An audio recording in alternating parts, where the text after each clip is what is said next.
Siyam is something that you owe it to Allah. And for some reason, if you miss some days from the month of Ramadan, or you break your fast during the day of Ramadan with no excuse, then you owe these days to Allah and you have to make them up after the month of Ramadan.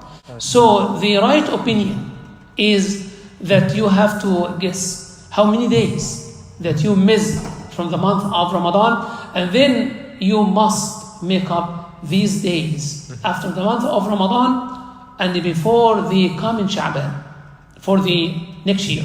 It has to be before the next Sha'ban or the next Ramadan? It has to be before the next Ramadan. So basically you have about 11 months to do whatever you missed from the month of Ramadan, and make sure that you fast the days that you missed before you initiate the next Ramadan. Is there a proof or?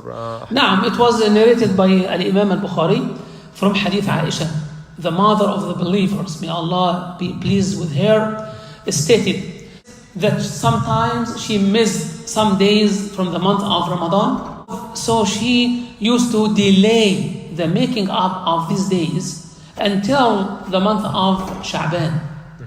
كان يكون علي صيام من رمضان فما أستطيع أن أقضيه إلا في شعبان. I used to miss some days from the month of Ramadan, being a woman, right? And she stated that she was not able to make up these days immediately after the month of Ramadan for her to serve the Prophet, peace and blessings be upon him. That's why she used to delay the making up of whatever she missed from the month of Ramadan until the coming Sha'ban of the next year. So if someone did not keep record of the number of days that they missed, so what should they do? They need to do their best to guess how many days they missed, and then they can make up whatever they think. Jazakallah.